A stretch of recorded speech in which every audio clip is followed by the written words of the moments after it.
요한계시록 21장 9절 다 같이 시작. 또 마지막 7 재앙을 가득 담은 7 호리병을 가진 천사가 가운데 하나가 와서 나와 대화하여 말하기를 이리 오라. 내가 너에게 신부인 어린 양의 아내를 보여주리라 하고. 아멘. 우리가 구원이 뭐냐라는 질문 앞에 누구나 하나님 앞에 진지하게 성경을 통해서 조명받으려고 일을 쓰고 또 그 성경을 통해서 분명한 하나님의 그 답을 우리가 소유하는 것으로 사람들이 마음의 안심함을 얻으려고 하지요.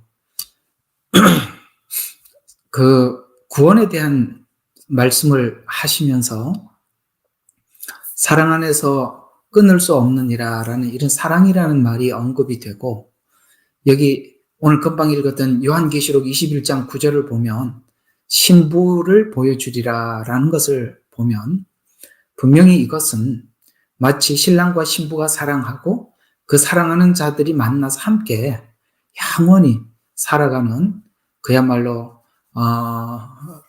우리 결혼하신 분들은 결혼하기 전에 만났던 신부를 생각하고 신랑을 생각해 보시면 이게 마음에 와 닿을 겁니다. 그렇죠? 그런 것처럼 신부라는 말로 끝을 내고 있다는 것을 보면 우리는 사람들이 이 구원을 자꾸 교리적인 접근으로 들어가서 이렇게 해야 구원을 받고 이렇게 하면 구원을 받지 않는다라는 이런 식으로 자꾸 나누고 있는데, 성경은 교리적으로 이해하는 것이 구원이 아니라 하나님과의 관계가 회복되는 것이 구원이다. 이렇게 설명을 하고 있기 때문에 우리가 일단은 이 구원에 대한 내용을 하나님 앞에 확고하게 우리가 가지려면 바로 이 부분, 금방 말씀드렸던 말씀처럼 구원이라는 것을 교리적으로 접근을 해서는 답을 얻을 수가 없고 관계라는 관점에서 우리가 접근을 해야만이 구원이라는 말씀을 우리가 완전히 정립할 수가 있다라는 것이죠. 그런데 좀 안타깝게도 많은 사람들이 이 구원에 대한 설명을 하는 것을 우리가 들어보면 이런 걸 느낄 수가 있는데, 구원은 이렇게 해야 받습니다. 이렇게 이해를 하고 있는 사람은 구원을 받는 것입니다. 그러므로 이렇게 이해를 하면 구원에 확신이 있는 것이고, 이렇게 이해를 하고 있으면 구원에 확신이 없는 겁니다. 라는 이렇게 산술적인 표현으로 우리에게 구원을 설명을 해가고 있지만, 오늘 21장 9절에 보면 우리를 신부라고 말씀하시고 예수님은 신랑이라고 표현하는 것을 보면 분명히 어떤 조건이 갖추어져야 구원을 받는다가 아니라 관계가 회복되어야 구원을 받는다. 이렇게 성경은 설명을 하고 있기 때문에 일단은 그렇게 교리적인 방식으로 접근해서 구원을 설명하는 모든 내용들은 일단은 여러분들이 듣지 않고 접어두는 게 좋겠죠? 왜냐하면 성경은 그렇게 설명을 안 하고 있는데 접근 자체가 그렇게 접근을 해서 풀기 시작하면 성경이 우리에게 알려주는 것과 전혀 다른 관점에서 풀어가고 있기 때문에 우리가 이 부분에 대해서 매우 주의할 필요가 있는데, 놀랍게도 이게 제가 이 많은 분들이 구원에 대한 설명을 하는 것을 쭉 들어보면 이렇게 관계라는 관점에서 설명하는 분들을 거의 본 적이 없어요. 이제 저희들이 로마서를 오늘 아침에 오전에 이제 시작을 했습니다만 하면 할수록 여러분들이 이게 십자가가 하나님께서 우리에게 주신 구원이 이렇게 완성되었고 이렇게 되어져 갔던 거구나 하고 여러분들이 많은 부분들이 열리게 될 것이고, 그것이 여러분들에게 참 확신으로 로마서 8장에 내가 이제 확신하노니라는 이 확신으로 사랑 안에서 확신을 여러분들이 가지게 될 때 우리는 흔들림 없는 지금 현재를 살아가게 되고 주님이 오신다는 그 소식이 기다려지는 소식이고 기쁨의 시간이고 기대되는 시간으로 바뀌게 될 것입니다. 자, 그런 의미에서 우리는 저번 주에 이 구원을 제가 말씀을 드리면서 오늘 여기 신부를 보여주리라라는 말씀을 여러분들에게 말씀을 드리는 것처럼 사실 우리가 이방인들이 구원을 풀고 이해할 때는 칼빈이 내놓은 예정론을 가지고 접근을 해서 풀어봤습니다만 거기에 분명히 하자가 있다는 것을 우리가 발견하게 되었고, 그 다음에 알미니안주의라고 해서 구원의 근거가 내가 믿어야 된다라는 자기 쪽에서 출발을 했을 때도 불안했지요. 자, 이렇게 신학을 가지고 접근을 했을 때 칼빈주의도 답을 주지 못했고 알미니안도 답을 주지 못한 것은 분명합니다. 아무리 자기들이 알미니안 가지고 나는 믿어서 구원을 받았다고 안심을 해도 성경이 이야기하는 것과 다릅니다. 칼빈을 가지고 아무리 예정론을 가지고 구원을 설명을 해도 반드시 부딪히게 되어 있습니다. 그래서 저번 주에 한번 이렇게 결론을 내리고 끝냈던 거 혹시 아십니까? 제가 저번 주에 여러분들에게 어디 갔나? 예정과 선택의 조화라고 말씀을 드리면서 여기 로마서 8장에 있는 말씀과 사도행전 13장 48절을 통해서 예정과 선택은 우리가 하나님을 믿었다. 그 다음에 하나님이 우리를 선택했다는 것은 굉장히 조화롭게 성경은 설명을 하고 있다고 이렇게 설명하면서 말씀을 마쳤던 거 기억하시죠? 근데 오늘 여기서 성경을 보면 분명히 이것은 우리의 선택 때문에 내가 예수님을 선택했기 때문에 믿었기 때문에 구원을 받은 것도 아니고 하나님이 예정해서 구원을 받았다는 것도 아니고 그 둘은 함께 같이 있더라. 예정했기 때문에 이렇게 표현될 수 있는 거예요. 예정하셨기 때문에 믿을 수 있었고 믿었기 때문에 예정되는 것을 확인하는. 누구 입장에서 보느냐, 하나님 입장에서 보느냐, 우리 입장에서 보느냐에 따라서 그것이 예정으로 볼 수도 있고 알미니안으로 볼 수도 있다라고 말씀을 드렸습니다. 저번 주에 그 신랑이 찾아와서 신부와 결혼하는 그 과정 기억하십니까? 자, 다시 한번 기억을 되살려서 말씀을 드리면 신부는 누가 선택을 한다고 그랬죠? 신랑이 선택하는 게 아니라고 그랬습니다. 신랑 아버지가 선택한다고 그랬습니다. 예수님이 이런 말씀을 하셨죠. 아버지께서 내게 주신 자는 내가 다 아버지께로 올려드립니다. 아버지께서 내게 주신 뭡니까? 하나님이 선택을 했다. 이렇게 말씀하고 있어요. 그 선택한 그들을 아버지가 신부를 선택하면 신랑은 신부를 만나러 가지요. 그것이 성육신이라고 저번 주 말씀하셨던 거 다시 한번 기억하세요. 그것이 바로 예수님의 성육신이라고 말씀을 하셨습니다. 그러면 신랑은 신부와 결혼하기 위해서는 필연적으로 두 가지를 가지고 간다 그랬습니다. 하나는 지참금, 그 다음에 하나는 결혼 계약서. 이 두 가지를 가지고 간다고 그랬죠. 지참금이면 뭐였습니까? 예수님 십자가의 죽음이시죠. 그것으로 사단에게 우리 죄와 사망에 매여 있는 우리들을 구원하시기 위해서 우리를 거기서부터 풀으셔야 데리고 갈 수가 있으니까 그걸 값을 지불을 하고 그래서 우리를 피로 값주고 사셨죠. 이게 지참금이라고 말씀을 드렸고요. 그 다음에 결혼 계약서라고 그랬습니다. 이 결혼 계약서는 뭐라고 그랬죠? 크게 제가 두 가지를 말씀을 드렸습니다. 지금까지 너희가 아무것도 구하지 아니하였으나 구하라 그러면 받으리니 너희 기쁨이 충만하리라. 앞으로 네가 신부로서 신랑을 만나기까지 우리가 준비해야 될 모든 것에 대해서 기도해라. 하나님께서 내 이름으로 기도해라. 그러면 줄 것이다. 라고 말씀을 하셨다는 것이 바로 기도에 대한 특권. 기도에 대한 특권은 신부가 마땅히 신랑이 준 권리니까 누구든지 내 이름으로 기도하면 응답하리라. 내 아버지께서 응답하시리라. 분명히 말씀하셨고 또 하나는 그 계약서 안에는 내가 당신 신부와 결혼을 하면 내가 당신에게 가정에서 사회적으로 어떤 대우를 할 것인지 결혼 계약서에 기록한다 그랬죠. 그것이 신랑이 신부가 살 집을 준비하러 가시기 위해서 예수님은 내가 처소를 예비하러 가노니 내가 처소가 준비되면 나 있는 곳에 너희도 있게 하리라 라고 말씀하셨던 그것이 바로 그 결혼 계약서에 포함된 신랑이 준 약속이다라고 말씀을 드렸습니다. 그래서 우리는 지참금을 받았습니다. 뭘로요? 예수님의 십자가 보혈로 주님의 것이 되었고요. 그리고 주님은 이제 주님을 만나기 직전까지 우리가 필요한 모든 것을 기도하면 주시겠다라고 약속을 했다고 여러분에게 말씀을 드린 바가 있습니다. 그리고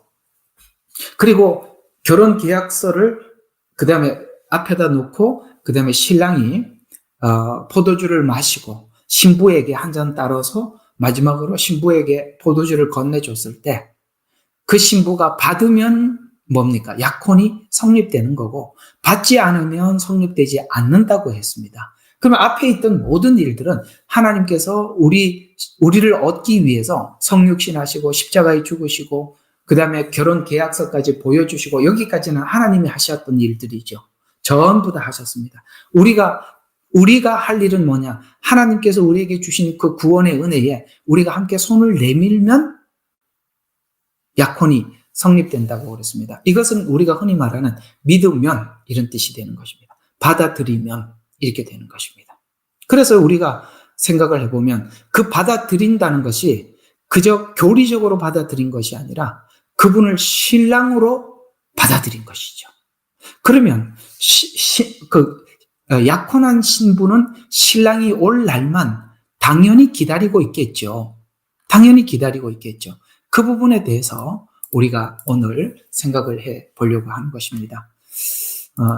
이런 부분들에 대해서는 남성들이 이해하고 있는 이 결혼에 대한 이 관계와 여성들이 설레이는 이 마음은 서로가 좀 다를 수 있겠지요. 자, 그런 것을 생각해 보면, 자신을 데리러 올 이게 잘못 적은다. 리을이 빠졌네요. 신부를 데리러 올 날을 기다리는 신부. 그러니까 우리는 신랑이 올 것이라고 약속을 하셨고 그 오실 날을 당연히 우리는 기다리고 있는 거예요. 내가 예수 믿고 구원받고 하나님의 자녀가 되고 예수님의 신부가 되었다는 이 의식이 없는 것은 성경에서 말씀하고 있는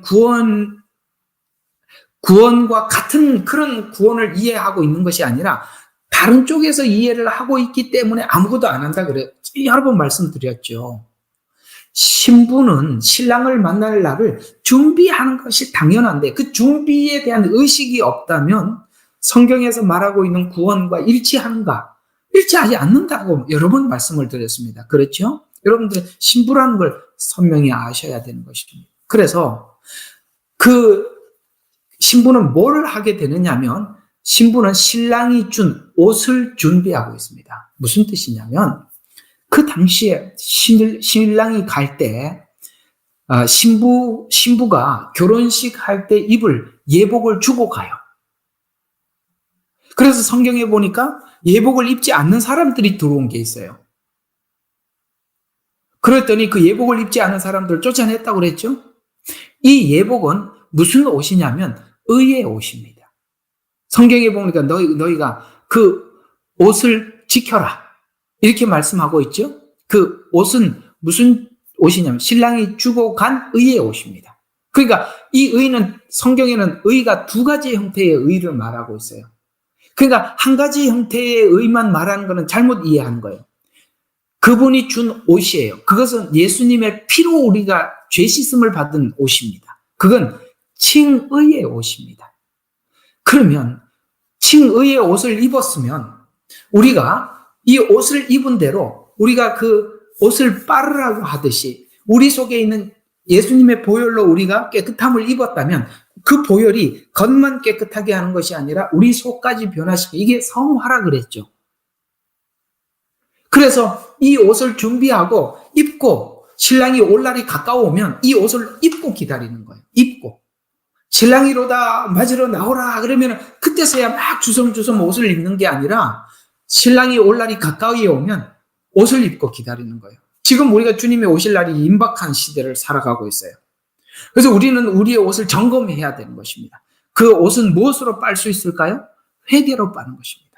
여러분 우리는 매일매일 하나님 앞에 우리의 죄를 하나님 앞에 내려놓고 회개하고 용서를 구하고 이런 일들을 이 마지막 나팔이 나팔 소리가 점점 가까이 오면 올수록 우리는 계속 우리 자신을 돌아보고 점검하고 그래야 되는 것입니다. 그 나팔 소리가 어떻게 우리 가까이 불러지고 있는가는 오늘 좀 마태복음 24장을 가지고 한번 정말 주님이 얼마나 가까이 오고 있는지, 오기 전에 어떤 일이 일어나는지, 사람들은 우왕좌왕 어떻게 하는지 24장에 다 설명을 하고 있거든요. 그거 오늘 간략하게 한번 살펴보기로 하고, 또 그래서 첫 번째, 신부는 뭘 한다고요? 결혼식 때 입을 옷을 준비하는 것이죠. 두 번째 뭘 합니까? 신랑인 예수님은 우리가 살 집을 준비한다면 신부인 우리는 신랑을 만났을 때 잘했다 칭찬받을 수 있는 상급을 준비하는 거예요. 신랑은 처소를 준비하고 있고 신부는 상급을 준비하는 것입니다.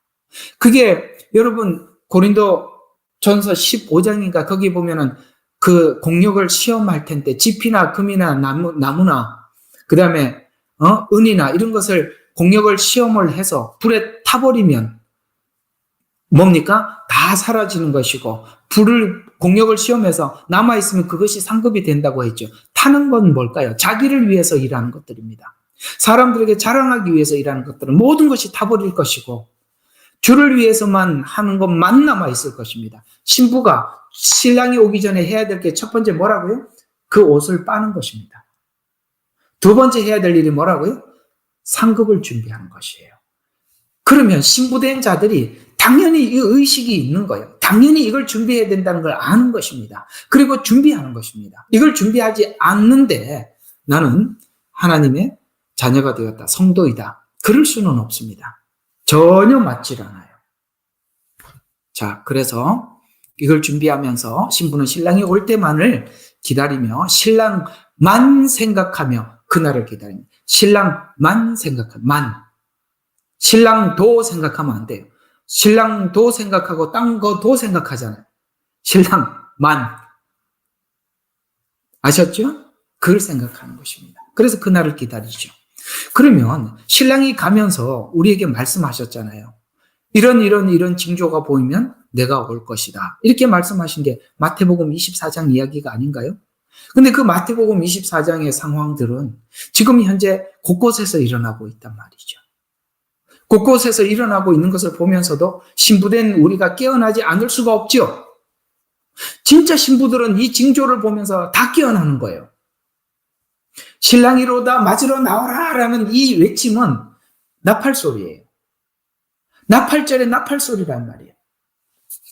그래서 이 소리가 들리면 예복을 준비한다. 그 다음에 신부로서 분명한 고백. 그리고 나는 그분의 신부다라고 분명한 고백과 소속감이 있는 거예요. 여러분은 주님의 것이지요. 오늘 로마서에서 보니까 내가 사나 죽으나 누구 것이라고요? 주의 것이라는 말. 소속감이 분명한 거예요.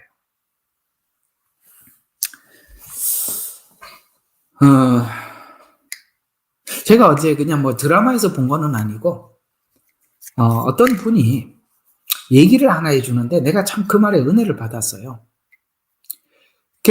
어떤 결혼한 그 부인이 싸움이 붙었어요. 싸움이 붙었는데 그 싸움이 붙어갖고 막 싸우면서 하는 말이 네가 뭔데 나인데 그러느냐는 거예요. 나는 누구가 내 신랑이라는 거예요. 이게 아무것도 아닌 이야기 같지만 나는 그분에서 뭘 배웠냐면 저분은 소속감이 분명하구나. 소속감이 분명한 거야. 나는 누구 신부라는 거야. 네가 왜 나한테 그러느냐 이거지.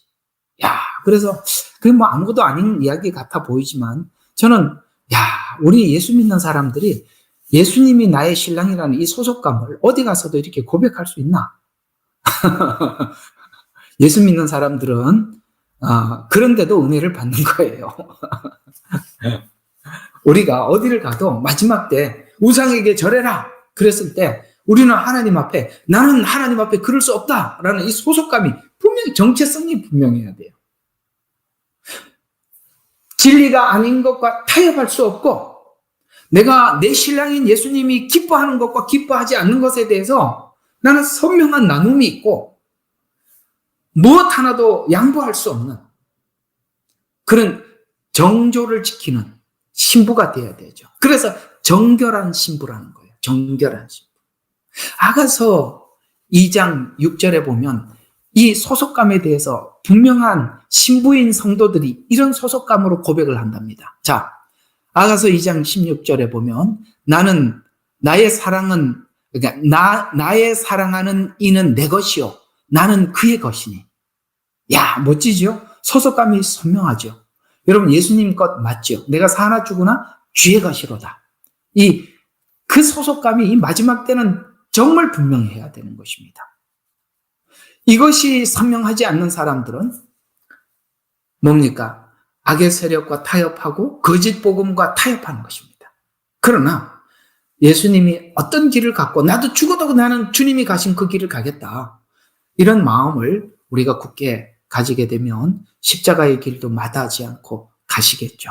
그러나 이 소속감이 선명하지 않으면 타협하고 말 것입니다. 이 아가서 2장 16절에 신부의 고백 멋지죠? 나의 사랑하는 이는 내 것이요 나는 그의 것이니 그가 백합꽃들 가운데 양떼를 먹이는도다. 주님은 그 양떼에 대해서 관심이 있다는 거예요. 나는 그분의 신부고 그분은 양떼에 관심을 가지고 있고 나 역시 내 신랑이 관심을 가지고 있는 양떼에 관심을 나도 가지고 있다. 이런 표현이에요. 우리가 주의 것이라면 나만 주의 것이 아니라 내 신랑이 누구에게 관심을 가지고 있고 무엇을 위해서 살고 있는지 신부는 아시겠어요? 신랑이 가진 관심과 같은 관심을 가져야죠. 그런 신앙 고백을 하고 있는 것이죠. 개역 개정에서 제가 지금 킹제임스로서 말씀을 드렸다면 개역 개정에는 이렇게 나와 있어요. 내 사랑하는 자는 내게 속하였고 나는 그에게 속하였다.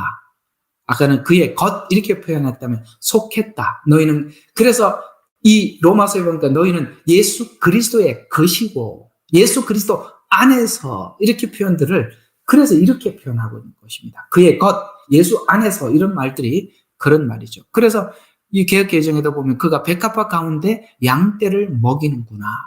양떼를 먹이는구나. 여러분 베드로에게 예수님께서 요한복음 21장에 부탁했던 거 아시죠?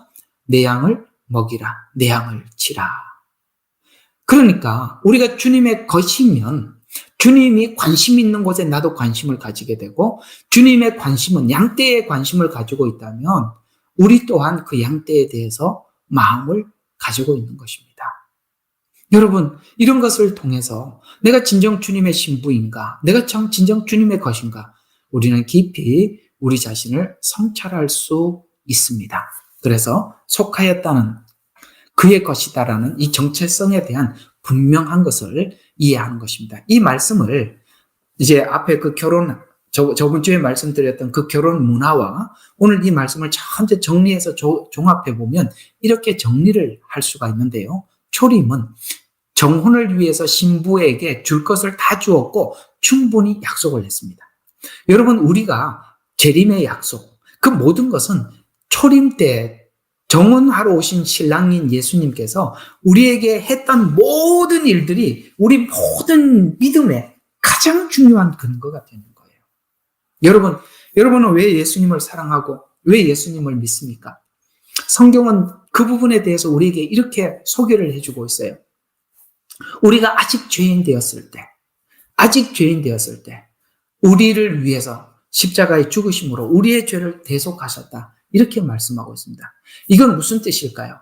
우리는 죄인이라는 사실조차도 내가 이 죄에서 어떻게 하면 구원을 받을 수 있어? 내가 어떻게 하면 이 죄에서 벗어날 수가 있고 그렇게 할 수 있어라는 인지조차도 하지 못했을 때 그 죄인이라는 것조차도 인지하지 못했을 때 하나님은 모든 우리의 죄를 용서하시고 전부 우리 모든 죄를 다 해결하시고 우리에게 찾아오셔서 내가 너를 위해서 이렇게 하였노라고 고백하고 주님은 우리에게 사랑을 고백했을 때 정말 놀라지 않을 수가 없었죠. 우리 예수 믿고 가장 놀랐던 것이 무엇입니까? 아니, 나 같은 죄인을 위해서 십자가에 죽으셔야만 했다고. 그걸 다 하시고 오셔서 나에게 믿으라고 그저 마지막 우리에게 선택을 꺼내놓고 내가 너의 모든 죄를 이렇게 용서했노라고. 그렇게 하셨던 그 주님 앞에서 우리는 하염없이 충격을 받았습니다. 이 충격이 한 번 스치고 지나간 충격이 아니라 정말 혼이 나갈 만큼 큰 충격을 받은 사람들이에요. 주님은 그렇게 우리를 구원하셨어요. 그래서 주님은 우리를 위해서 줄 걸 다 주었어요. 그리고 충분히 약속을 하셨어요. 히브리서 9장 28절에 보면 그리스도께서 많은 사람들의 죄를 담당하시려고 한 번 드려주셨고, 두 번째, 이제 우리 재림을 기다리고 있는 우리들에게 두 번째 자기를 바라는 자들을 구원에 이르게 하려고 죄 없이 나타나시리라. 이렇게 말씀을 하셨습니다. 그렇습니다. 주님은 우리의 죄를 담당하셔서 완전히 우리 모든 죄를 용서해 주셨습니다. 그러나 자기를 바라는, 주님이 다시 오실 날을 기다리고 있는 우리들에게 뭡니까? 우리를 구원에 이르게 하시려고 죄 없이 나타나시리라. 우리는 그날을 기다리고 있습니다. 그리고 한 번에 우리의 모든 죄를 다 용서했다는 것에 대해서 우리는 조금도 의심하지 않죠. 또 이 약속을 아까 히브리서 9장 28절에 있는 것처럼 주님께서 우리 죄를 대속하신 그 약속을 믿은 우리 신부들은 구별된 자로 살기 위해서 이렇게 고백하며 살아간대요. 고린도후서 12장 10절에 보니까 내가 그리스도를 위하여 라는 말이 나옵니다. 자, 여기 고린도후서 12장 10절에 보면 내가 그리스도를 위하여 무엇을 이렇게 했다라는 이런 말들이 쭉 나오는 거거든요. 고린도후서 12장 10절에 보면, 자, 그러므로 내가 그리스도를 위하여 약한 것들과 모욕과 궁핍과 방해와 곤경을 기뻐하노니. 왜 이걸 할 수 있죠? 주님도 우리를 위하여 이것 이상을 하였거든요. 주님도 우리를 구원하시기 위해서 모욕을 당하셨어요. 침을 뱉음을 당했고, 그 다음에 치면서 누가 때린지 말해봐라. 여러분, 이건 어린애들에게 장난치는 거 아닙니까? 맞지요? 뒤에서 뒤통수 누가 탁 치고 누가 때린지 맞춰봐. 이거는 완전히 사람을 비아냥하는 것이죠. 모욕을 주는 거죠. 주님은 그걸 견디셨죠. 모욕과 궁핍과 박해와 곤경을 기뻐하노니. 아멘. 그래서 내가 그리스도를 위하여, 여러분들이 신부된 우리로서 우리를 피로 값주고 사시기 위해서 주님이 지불한 이 대가를 생각하면서 우리는 지금 주를 위해서 뭘 하고 있나라고 물어보는 거예요. 뭘 하고 있나. 그래서 우리는 그 뒤에 내가 그리스도를 위하여라는 말은, 오늘 여기 바울은 이런 걸 견뎠다고 하는데 여러분은 그 뒤에 뭐라고 쓸 게 있어야 한다 이 말이에요. 뭐 있으세요? 있어야 돼요. 그 다음에 또 그리스도를 위하여 신부된 우리가 주를 위해서 뭘 했는가? 빌립보서 3장 7절과 9절에 보면 신부된 우리가 주님을 만나기 위한 그걸 준비하기 위해서 이렇게 했답니다. 그러나 나에게 유익하던 것은 무엇이나 그리스도를 위하여 다 손실로 여겼느니라. 내게 유익했던 것, 지난날 내가 좋아했던 것, 그걸 그리스도를 위해서 다 무익한 것으로 여기고, 실로 모든 것을 손실로 여기면 그리스도 예수 나의 주를 아는 지식이 가장 고상했기 때문에 뭐가 더 가치 있게 됐냐 이 말이죠. 예수 믿고 난 뒤에 가장 가치 있는 게 뭐였어요? 여러분, 우리가 예수를 믿고 난 이후에 우리에게 가치 있는 것은 아까 하나님 나라, 예수 그리스도, 그런 것이 우리에게 가장 가치가 있게 된 것이죠. 지난날 우리가 가치 있게 여겼던 것은 세상 사람들과 똑같은 목적을 가지고 우리가 세상을 살아왔습니다. 세상 사람들이 왜 그렇게 열심히 일하냐라고 물어보세요. 똑같죠, 대답이. 좋은 차 사고, 좋은 집 사고, 돈 많이 벌어서 이렇게 살고 싶고, 여행이나 다니고 싶고, 그런 게 모든 사람들이 소망하는 거예요. 우리는 그거 다 내려놨죠. 주를 위해서. 아까 궁핍과 환난과, 아시겠습니까? 그런 것을 우리가 기뻐하는, 그리스도를 위해서 받는 능력을 기쁘게. 그래서 사도들이 복음을 전하다가 너희가 다시는 그리스도의 이름으로 말하지 말라고 매를 때리고 내보내니까 그들이 당연하게 이 매 맞고 이런 거 왜? 주님을 우리를 위해서 채찍을 맞으셨고 십자가에 죽으셨는데 내가 이게 뭐 당연한 거 아닌가, 이렇게 생각을 했더라는 거예요. 근데 우리가 이런 은혜를 우리가 가끔씩 잊어버리면, 누군가에게로부터 이렇게 마음에 상처가 되고 아픔이 되는 얘기를 듣고 나면 그걸 견딜 수가 없죠. 그러나 여러분, 우리가 이 은혜를 생각하면 우리는 충분히 이겨낼 수가 있고 견딜 수 있게 된 것입니다. 그래서 내가 모든 것을, 그 다음에 계속 8절을 보면 실로 모든 것을 손실로 여기면 그리스도 예수 나의 주를 아는 지식이 가장 고상하기 때문이며 내가 그를 위하여 모든 것을 잃어버리고 그것들을 오히려 배설물로 여김은 그리스도를 얻기 위하며. 이 배설물 이러니까 확 안 와닿죠. 그러니까 똥으로 여겨요. 여러분, 똥을 누가 변기에다 누고 남겨놓겠어요? 빨리 물 내려야죠. 그러니까 지난날에 내가 가지고 있는 거 마음의 한쪽 구석에 둘 게 없더라는 거예요. 그냥 다 버리는 거예요. 그러면서 또 그 안에서 발견되고자 하면이 새로운 발견. 그 안에서 발견되려면, 예수 안에서 발견되려면 우리가 옛사람이 죽고 그리스도 안에서 새롭게 부활한, 거기서 내가 내 자신의 정체성을 발견하는 거예요. 그러니까 내가 예수 안에서 죽음이 없으면 내가 그리스도 안에서 발견되는 그 발견이, 정체성이 없어지는 거예요.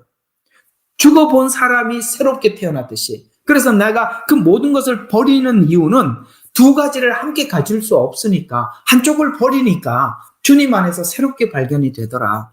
여러분, 이런 거 많지요? 여러분들이 옛날에 좋아했던 거 버렸더니 주님 안에서 새로운 가치, 그걸 우리가 발견하게 되더라. 그 고백 아닙니까? 그래서 그 안에서 발견되고자 하면 나의 의는, 그러면 지금 바울이 뭘 버렸느냐? 사람마다 다른데 바울이 버린 게 뭐냐면 9절에 보니까 나의 의는 율법에서 나온 것이 아니요 그리스도를 믿음으로 말미암아 나온 것이니 곧 믿음에 의해서 하나님으로부터 온 의라. 그러면 지금 바울은 가장 소중하게 여겼던 게 뭐죠? 그는 바리새인 중에 바리새인이었고 율법에서는 흠이 없는 사람이었어요. 그죠? 그러니까 자기에게 지난날에는 가장 가치 있게 여겼던 게 뭐라고요? 율법으로 의롭게 되는 거예요. 하나님 앞에 흠없이 살고 분명하게 살아서 구원받는 것이었습니다. 아셨어요? 분명하게 살아서 구원받으려고 했던 것들을 다 버렸어요. 왜? 이걸 버리니까 새로운 의가 찾아오는데 그리스도 안에서 얻은 의라. 여러분, 바울에게는 그게 율법이 자기에게 버려야 될 배설물이라면 여러분 각자가 다 다를 수가 있죠. 우리에게 마지막 요구하는 버려야 할 그것이 무엇인가? 신부는 그게 우리의 옷을 더럽힌다는 걸 아니까, 내가 가지고 있는 그것이 나를 더럽힌다는 걸 아니까 신부는 신랑이 오기 전에 그걸 버리고 신랑이 준 옷으로 깨끗하게 준비하는 거예요. 주님 오실 재림을 준비한다는 것이 무엇이겠습니까? 바로 이런 부분들을 준비하는 것 아니겠어요? 또 요한계시록 16장 15절에 보니까 깨어 자기 옷을 지켜 수치를 보이지 않게 하라라고 말씀을 하셨습니다. 왜 그런 말씀을 하시는가요? 자기 옷을 지켜야 되는데 왜 자기가 지금 흠이 있고 문제가 있다는 걸 왜 보지 못하죠? 요한계시록 3장 17절에는 나는 부자라, 부유함이 없다, 부족한 것이 없다, 이렇게 생각을 하고 자기를 보면 자기는 괜찮은 사람으로 이해를 하는 거예요. 우리가 보통 보면 아직도 하나님 앞에서 자기 의를 보지 못하는 사람들은 늘 자기 자신에 대해서 나는 뭔가 완벽하게 갖추어져 있다라고 생각을 하거든요. 내가 뭔가가 잘 갖추어져 있다고 생각을 하면 우리 속에 있는 더러움을 발견할 수가 없어요. 우리가 이런 게 있습니다. 예수님 가까이 가면 갈수록 그 빛은 강렬할 것이고 그 빛이 강렬할 만큼 강렬하면 할수록 내 속에 작은 이 때조차도 보이게 되겠죠. 근데 나는 부유하다, 넉넉하다, 부족함이 없다라는 것은 하나님의 말씀으로 강하게 조명을 받지 않고 저 멀리서 보면, 약간 컴컴한 데서 보면 모르는 거예요. 그래서 주님은 우리에게 주신 옷이 이런 색깔이 있는 옷을 준 게 아니라 흰 옷을 준 겁니다. 흰 옷은 뭐가 묻자마자 알지요. 흰옷에다가 빛까지 강렬하게 비치면 얼마나 우리가 때 묻은 죄인이라는 것을 알게 되겠죠. 신부는 그걸 보고 신랑이 오기 전에 그 더러운 옷을 빨고 주님 오셨을 때 상급을 받기 위해서 준비하는 것인데, 우리가 이 더러운 옷을 빠는 그 자체가 하나님 앞에 상급이라는 거예요. 됐죠? 그래서 마태복음 24장은 신랑이 오는 소리를 이야기해 주는 거야. 성큼 성큼 성큼 오는 소리를 이야기해 주는 거예요. 25장은 얘들아, 주님이 가까이 오고 있다. 그러니 이렇게 준비해라. 라는 말이 마태복음 25장이죠. 예복을 준비하고 밤에 오시니까 등불과 기름을 점검해라. 이거 여러분들에게 여러 번 설교했으니까 굳이 오늘은 하지는 않겠습니다만, 기본적으로 여러분들이 여러 번 설교를 들어서 이해한다고 치고, 25장은 열처녀 비유를 통해서, 열처녀 비유가 뭐라고 그랬죠? 구원. 다른 말로 칭의라고 말씀을 드렸고, 그 다음에 달란트 비유는 성화라고 말씀을 드렸어요. 분명히 그 부분이에요. 아시겠어요? 열처녀 비유는 뭐라고요? 칭의. 예수 믿고 거듭나서 기름, 성령님이 계시냐라고 질문하는 것입니다. 그 다음에 거듭난 자들이 당연히 해야 될 일이 뭐라고요? 성화. 그것이 달란트 비유라고 말씀을 드렸죠. 그리고 세 번째는 마지막 때 이스라엘의 고난과 함께 하느냐. 양과 염소의 비유야. 이방 민족들에게 하는 것입니다. 이건 여러 번 설명해서 지나가도록 하겠습니다. 그런데 25장은 이걸 준비해야 될 목록들을 설명을 했다면 24장을 오늘 좀 볼 필요가 있는데, 신랑이 오는 소리, 이런 일이 일어나면 내가 문 앞에 이른 줄 알라라고 말씀하셨던 그 신랑인 예수님이 문 앞에 이르렀을 때 어떤 상황이 신랑이 우리 문 앞에 이르른 상황인가를, 자, 전부 다 성경을 마태복음 24장을 펴십시오. 모두 다 성경을 펴시기 바랍니다. 마태복음 24장 8절을 한번 보겠습니다. 오늘 굵게 좀 요약만 좀 해드릴게요. 자, 24장 4절과 5절 한번 봅시다. 다 같이 한번 4절 5절 시작. 예수께서 그들에게 대답하여 말씀하시기를 아무도 너희를 미혹하지 않도록 주의하라. 자, 미혹. 자, 5절. 많은 사람들이 내 이름으로 와서 내가 그리스도라고 말하면 많은 사람들을 미혹하리라. 자, 4절 5절 전부 다 미혹입니다. 자, 요한계시록 6장에 가보면 인재앙이 나오죠. 1, 2, 3, 4 재앙은 전부 다 말로 표현을 하고 있는데, 그 첫 번째 말이 뭐죠? 흰 말입니다. 이게 그대로 미혹입니다. 아시겠습니까? 그건 예수님이 재림하는 이야기가 아니라 미혹을 이야기하는 것입니다. 자, 두 번째 6절과 7절은 그 다음에 붉은 말, 전쟁, 기근 이런 것들이 온답니다. 똑같죠.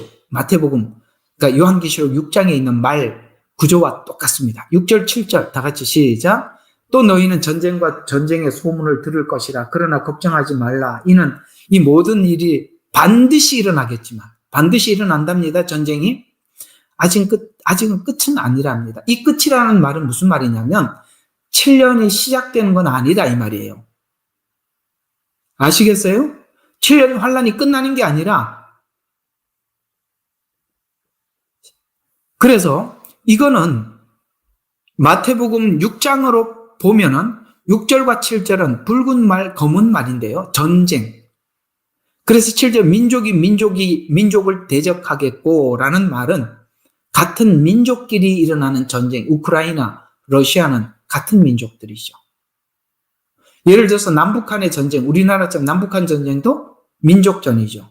아시다시피 여러분, 이 지구 곳곳에 한 나라 안에 민족 분쟁이 엄청 많습니다. 그것도 하나의 전쟁이랍니다. 그 다음에 나라가 나라를 대적하고, 이 민족과 일어나는 전쟁과 나라와 나라의 전쟁은 좀 다른 차원이죠. 다른 종족들. 그래서 나라가 대적하고 일어나게. 기근과 역병과 지진이 여러 곳에서 일어날 것이다.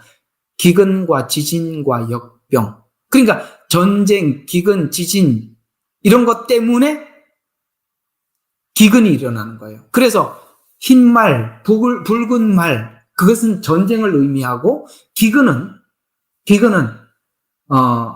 검은색 말이에요. 그러니까 전쟁이 많고 전염병이 일어나니까 당연히 기근이 오죠. 저는 이제 세 번째 말 단계로 진입하는 시간이 다가왔다고 생각합니다. 곧 기근이 엄청 닥칠 거예요. 청황색 말은 뭘까요? 흰색, 붉은색, 검은 색깔이 함께 섞어놓은 색깔이라고 말씀을 드렸죠. 미혹도 충만할 거고, 전쟁도 이곳저곳에서, 기근도 이곳저곳에서, 온 우주가 너무너무 시끄러울 것입니다. 그때 누가 나타납니까? 이 문제를 해결해 줄 적그리스도가 등장하게 될 것입니다. 그게 이제 7년으로 진입하는 것입니다. 적그리스도가 나타나서 3년 반은 평화의 시기를 맞이하게, 평화의 약정을 하게 될 겁니다. 그러나 이 전 3년 반도 나팔 재앙으로 만만치 않아요. 엄청난 거예요. 자, 이런 이야기들은 워낙 요한계시록에서 여러분들과 많이 나누어서 오늘은 조금 개론만, 이 마태복음 24장은 요한계시록 전체 개론이에요. 개론. 목차를 이야기하는 겁니다. 그래서 이 전 3년 반이 이제 시작이 되면 어떤 일이 일어나는가? 8절입니다. 전 3년 반에 이제 들어가 버렸어요. 이것은 이제 7절까지가 네 번째 인까지인데 이제 8절은 다섯 번째 인, 곧 나팔재앙의 시작입니다. 그러면서 이렇게 말씀하십니다. 8절. 자, 이 모든 것이 고통의 시작이라. 그때에 사람들이 너희를 고난받도록 넘겨주고. 그럼 이 말을 듣고 있는 너희는 누구죠? 제자들이잖아요. 근데 우리가 그리스도인들이 함께 이 고난에 참여하는 것은 양과 염소의 비유를 보고 우리는 그 끝들과 접붙였기 때문에 그 고통을 함께 나누는 겁니다. 아시겠어요? 그들이 옥에 갇혔을 때 돌아보고 하나기 때문에 그러는 거예요. 이게 대체 신앙. 자, 그래서 고난받도록 넘겨주고 죽이기리라. 또 너희는 내 이름을 위하여 모든 민족에게 미움을 받는데 이 모든 민족에게 이스라엘을 모든 민족 중에 이스라엘을 미움을 주는 민족이 있는가 하면 양과 염소의 비유처럼 그들이 고난을 받을 때 함께하는 사람들이 있다 이거예요.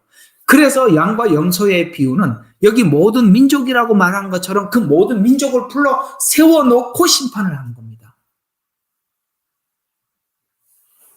우리가 복음을 정상적으로 이해를 하고 있으면 반유대주의가 될 수가 없고 알리야를 거부할 수가 없어요.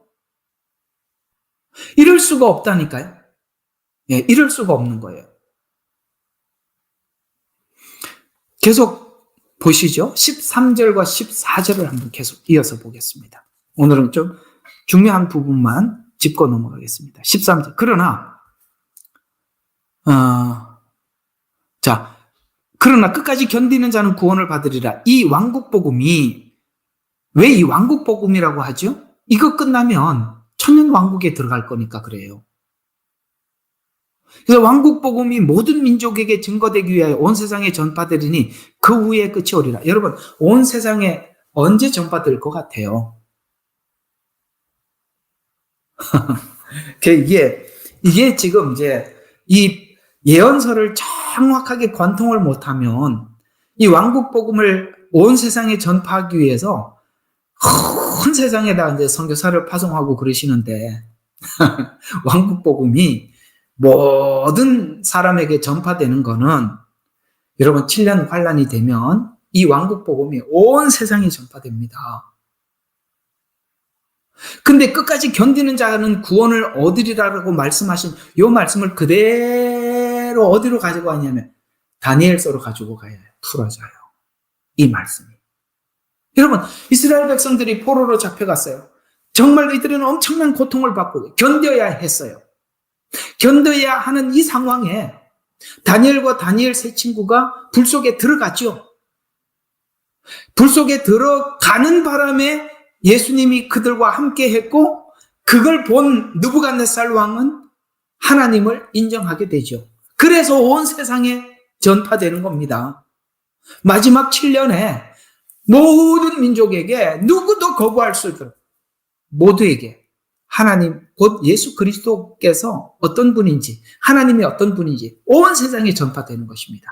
그런데 이걸 전파하기 위해서 오늘 이 9절에 보니까 너희를 고난받도록 넘겨주고 죽이리라. 죽이기 위해서 다니엘 세 친구가 어떻게 했습니까? 불 속에 던져졌단 말이에요. 그래서 던져졌더니 살았어요, 죽었어요? 살았습니다. 그것으로 신앙을 지킴으로써 이방인들에게, 믿지 않는 사람들에게 하나님 되심을 증거했지요. 여기 지금 예수님께서 이 7년이 환란이라고 표현하는 것이 아니라 너희들이 거기 가서 믿음을 지켜라. 믿음을 지킬 때 모든 민족에게 복음이 전파된다. 이렇게 얘기를 해주고 계시는 겁니다. 아시겠습니까? 이걸 교회로 가지고 와서 풀면 이상하게 풀리는 거고, 지금 대화 자체가 누구예요? 지금 제자들과 대화를 하고 있잖아요. 그 제자들은 이방인이 아무도 없죠. 왜 이렇게 성경이 원래 말하는 이 원칙을 무시하고 풀면 안 돼요? 그래서 14절에 이 왕국복음이 모든 민족의 증거에 그런 후에야 끝이 오리라 라고 말씀하시면서, 그 끝이 뭐냐면 후 3년 반. 지금은 여기는 증거의 시간이에요. 증거하는 시간. 복음이 땅끝까지 전파하는 증거의 시간이에요. 그러니까 이 증거의 시간은 뭐죠? 전 3년 반에 두 증인을 통해서 증거하는 시간이라고 말씀을 드렸죠. 근데 후 3년 반이 15절부터 이렇게 나오고 있어요. 15절 보세요. 그러므로 너희가 선지자 다니엘을 통하여 말씀하신 멸망할 가증한 것이 거룩한 곳에 선 것을 보리니 잃는 자는 깨달으라. 그때에 유대에 있는 자들은 산들로 도망가라. 앞에하고 다르죠. 앞에는 증거하고 그렇게 했는데 후 3년 반에 들어가서는 무슨 일이 일어납니까? 이제 우상이 섭니다. 거기서 말을 하고 하늘에 불이 떨어지고 이렇게 한다 이 말이에요. 그때 유대에 있는 자들은 산들로 도망가라. 지붕 위에 있는 사람들은 집에 있는 물건을 가지러 내려가지 마라. 왜 이런 말을 할까요? 전 3년 반과 후 3년 반 중간에 무슨 일이 있어요? 유브라데 전쟁. 유브라데 전쟁이 있잖아요. 그러니까 이 전쟁이 얼마나 극박하냐 이 말이에요. 그래서 뭐예요? 지붕에 있는 사람들 물건을 가지러 가지 말고 들에 있는 사람 자기 옷을 가지러 돌이키지 말라. 그날에는 아이 뵌 자들과 젖먹이는 자들이 화가 있으리라. 유브라데 전쟁을 이야기하고 있는 거예요. 예루살렘을 둘러싸서 전쟁하러 엄청나게 많은 사람들이 모이죠. 그러나 너희는 피난하는 일이 정확히 이해가 가죠. 왜 피난이라는 표현을 하는지. 그래서 겨울이나 안식일이 일어나지 않도록 기도해라. 왜냐? 이들은 아직도 안식일을 지키니까. 이는 대환란이 있으리니 그와 같은 것은 세상이 시작된 이후로 없을 것이며 또 결코 없을 것이라. 유브라데 전쟁을 시작으로 해서 후 3년 반에 엄청난 환란이 있다는 거예요. 여기서 말하는 이 대환란은 7년 전체를 표현하는 게 아니라 예수님이 후 3년 반을 이 환란 중에서 큰 환란이기 때문에 대접재앙을 대환란이라고 표현한 것입니다. 이게 얼마나 강력한지 후 3년 반에 있는 이 환란이 만일 그 날들을 단축하지 아니하면 어떤 육체도 구원받지 못하리라. 그러나 택함을 받은 사람을 위하여 그 날을 단축할 거라고 말씀하셨어요. 그러니까 막 불안하니까 사람들이 그때서야 누구를 찾기 시작할까요? 그리스도를 막 찾겠죠. 우리를 구원해 주신 약속하신 그리스도를 찾아주세요. 만나주세요. 보게 해주세요. 우리를 구원해 주세요. 막 그렇게 외칠 거란 말이에요. 그때 예수님이 또 경고하시는 거예요. 답답하니까 그리스도를 찾지요. 그래서 23절 보니까 그때에 만일 누가 너에게 말하기를 너희들이 다급하니까 야 그리스도가 여기 있다. 저 사람이 우리를 구원해 줄 거야. 저 사람이 나를 구원해 줄 거야 라고 말을 할 거라는 거예요. 그래서 그리스도가 여기 있다 저기 있다 라고 하여도 믿지 마라. 거짓 그리스도와 거짓 선지자들이 일어나서 그때는 큰 표적과, 왜? 그 시간은 누구 시간이에요? 사단에게 준 시간들이에요. 그래서 큰 표적과 이적을 보여주며 할 수만 있다면 그 택한 사람들도 미혹하리라. 보라, 내가 미리 말하였다. 내가 이걸 미리 말했으니까 알아라. 요한계시록에서는 그 작은 책을 먹어라. 내가 너에게 미리 말하였으니까 알고 있어라. 라고 말하면서 보라, 내가 미리 너에게 말하였노라. 그러므로 이들이 너에게 말하기를 보라, 그가 광야에 있다. 나가지 마라. 골방에 있다. 믿지 마라. 아시겠어요? 왜요?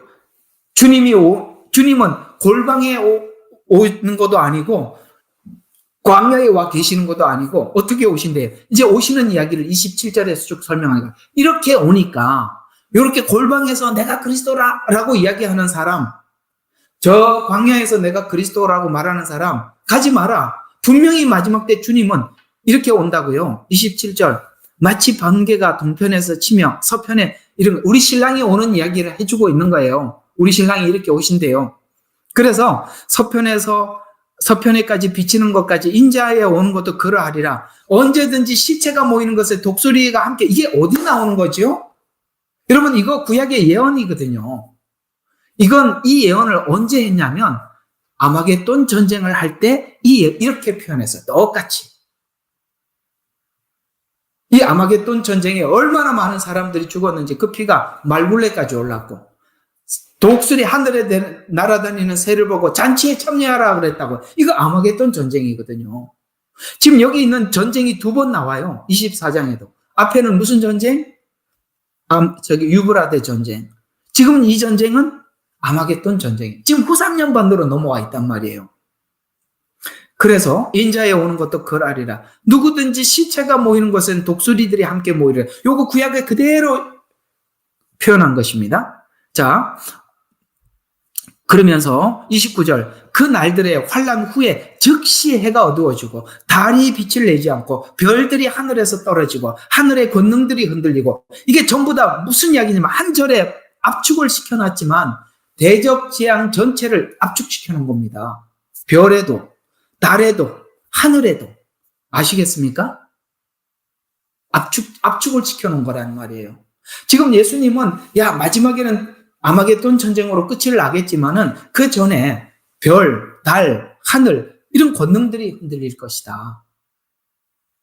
후 3년 반에 있을 대접재앙을 압축해서 설명을 하면서 그 후에 반드시 이 일이 지나간 후에 무슨 일이 있어요? 하늘에 있는 인자의 표적들이 나타나리니 땅의 모든 지파들이 통곡할 것이요.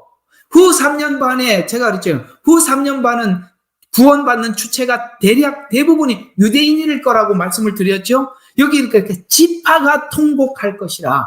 요게 스가랴서 12장이에요. 스가랴 12장 좀 이따 볼 거예요. 여기 다 보고. 자, 그 후에 인자의 표적들이 나타날 것이니 땅의 모든 지파들이 통곡할 것이며, 지파라고 그랬습니다. 아시겠어요? 그게 이스라엘을 이야기하는 겁니다. 또 그들은 인자가 권세와 큰 영광으로 구름을 타고 오는 것을 보리라. 아멘. 끝나고 아마겟돈 전쟁 끝나고 주님 재림하시잖아요. 또 주께서 큰 나팔 소리와 함께 천사들을 보내리니 그들이 하늘 이편 저편 사방에서 그들을 택하신 사람들을 모을 것이다. 후 3년 반들의 구원받을 사람들이 이렇게 올라가는 거예요. 믿음을 지키고 거기서 우상에게 절하지 않고 표를 받지 않고 후 3년 반에 이 엄청난 시간을 지낸 사람들, 그들이 올라가는 것입니다. 저는 여기 마태복음 24장을 쭉 보면은 이렇게 구조가 되어 있어요. 근데 여기 이제 아까 말씀드린 거, 후 3년 반이 유대 지파, 그러게 30절에 보니까 땅에 있는 모든 지파들이 통곡할 것이고 라는 이 말씀을, 자, 우리 다시 어디로 가시느냐? 스가랴서 12장으로 가봐요. 이 말씀을 스가랴서 12장에 이렇게 많이 풀어놨어요. 특히 이 부분을 많이 표현해놨어요. 스가랴서는 다른 건 몰라도 이 다른 성경에는 나와 있지 않을 만큼 스가랴서만큼은 이걸 엄청나게 많이 설명을 해놨거든요. 오늘 이렇게 스가랴서가 빨리 안 찾아지네. 야, 이게 급하니까 이게 잘 안 찾아지네.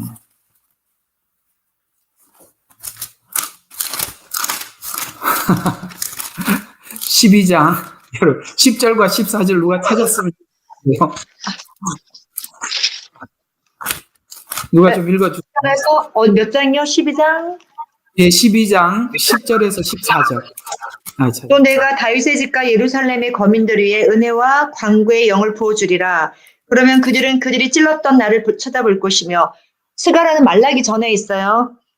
예, 그들이 찾았습니다. 그를 위하여 애통하리니 마치 어떤 사람이 자기 외아들을 위하여 애통한 같이 할 것이요, 그들이 그를 위하여 비통에 잠기리니 마치 어떤 사람이 자기 처자들을 위하여 비통에 잠기듯 하리라.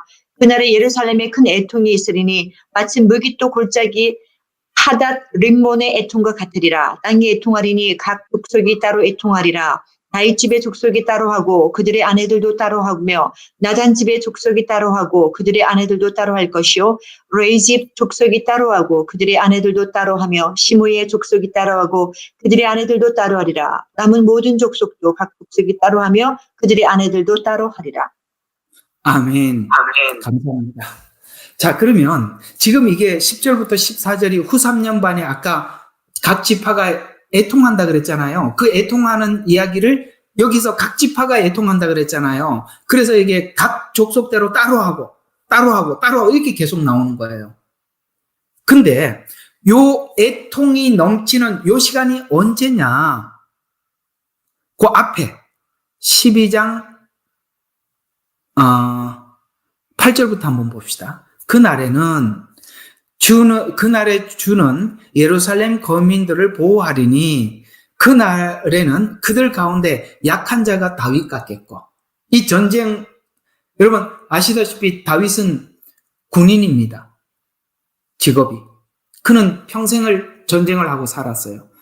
골리앗을 앞에 당당하게 나갈 만큼 당당한 믿음을 가지고 있던 것처럼 이 마지막 때 그들이 하나님을 의지해서 이렇게 다윗과 같이 당당한 믿음을 가지고 그 전쟁에 임할 것이다, 이런 이야기가 되는 것입니다. 그래서 다윗 집이 하나님 같이 되어 그들 앞에서 선 주의 천사들 가지고, 그들이 볼 때 이 전쟁을 하러 올라왔던 그 사람들이 이스라엘의 한 사람 한 사람이 다윗 같고 천사 같을 만큼 용사가 되더라 라고 하면서 그날이 오면 내가 예루살렘을 치러 오는 모든 민족들을 멸하고자 하리라.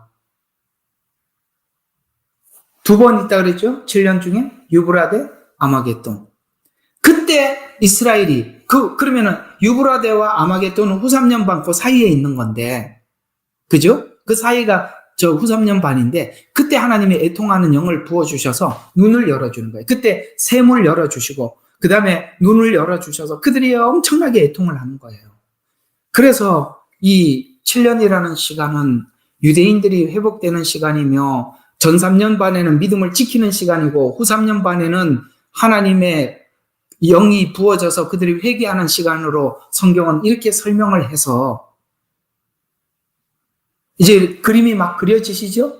그러는 전 3년 반에 유대인들이 마치 신앙을 지키는 것으로 인해서 많은 이방인들이 하나님 앞에 돌아오게 되고, 후 3년 반에는 드디어 이스라엘 백성들이 그 구원의 은혜가 예수 그리스도 안에서 이루어졌음을 하나님께서 눈을 열어, 오늘 우리가 눈을 열어서 예수님을 본 것처럼 그들에게도 그 눈을 열어서 그것을 보게 함으로써 엄청난 애통과 회개가 일어날 것이다 라는 말씀을, 예수님이 마태복음 24장에 하셨던 말씀을 스가랴서가 정확하게 자세히 설명을 해주고 있는 것입니다.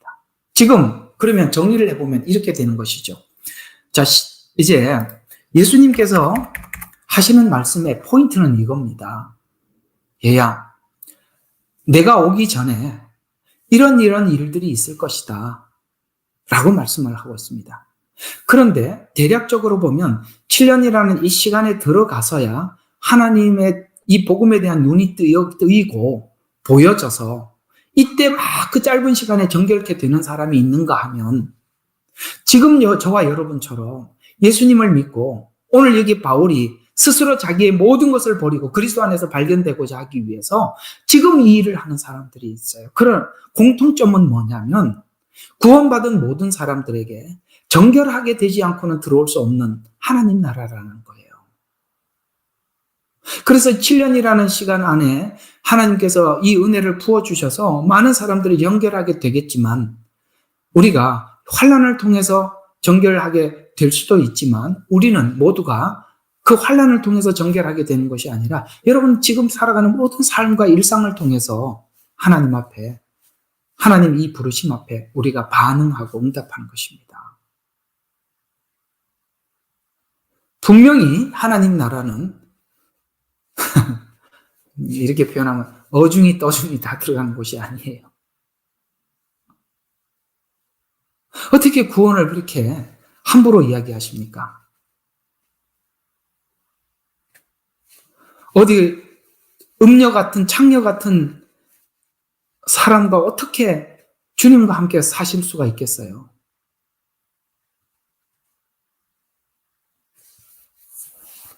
정리를 하겠습니다. 여러분, 우리가 지금은 분명한 마지막 때를 살아가고 있고요.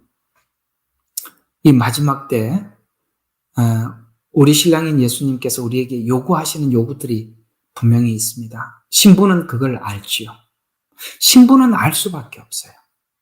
그리고 신랑이 오기 전에 일어날 수많은 일들을, 징조를 우리에게 자세히 설명하시면서 준비하라, 준비하라, 준비하라. 그래서 열처녀 비유를 보면은 마지막 때가 다 되면 분명히 신랑이 곧 오십니다, 오십니다라고 외치는 종들이 있어요. 마태복음 24장 후반부로 가보면 때를 따라 양식을 나눠주는 종이 있단 말이에요. 그 때를 보고 때에 맞춰서 신부들에게 준비케 하라고 외치는 종이 따로 있단 말이에요. 그래서 그에게 하나님께서는 모든 것을 마지막 때를 다 맡기고 그 외치라고 말씀하시는 거예요. 저는 이 마지막 때 앞으로 교회에 대해서 이렇게 예측할 수 있어요. 성경대로 표현하자면 앞으로 이 마지막 때는 순수하고 진실한 복음만 전하는 교회만 살아남고 나머지는 정말 다 사라져 갈 겁니다. 보세요. 왜? 이 모든 것을 그 종에게 맡기신다고 주님은 말씀하셨어요. 마지막 때 복음을, 그 마지막 때를 알고 마지막 때를 외치고 신부된 자들에게, 성도들에게 그걸 준비시키는 종에게 모두 맡기신다고 마태복음 24장의 모든 이야기를 끝 마무리에 딱 우리에게 말씀하셨어요. 그래서 앞으로 우리가 교회가 문 닫아서 안타깝다 그러는데 아마 하나님께서 이렇게 말도 안 되는 엉터리 같은 복음을 전하는 교회는 하나님 다 닫으시게 하실 겁니다. 저는 최근에 유튜브를 하나 보고 기가 막혀서 이게 지금 교회가 복음을 전하기 위해서 세운 단체지 무슨 윤석열 대통령, 내가 뭐 윤석열 대통령 이런 얘기가 하는 게 아니라 윤석열 대통령 퇴진 운동 1100명의 목사들이 가서 이러고 앉아 있어요. 이게 지금 복음하고 무슨 상관이 있어요? 에? 이게 무슨 교회예요, 이게? 기가 막히지 않아요? 이상하지 않아요?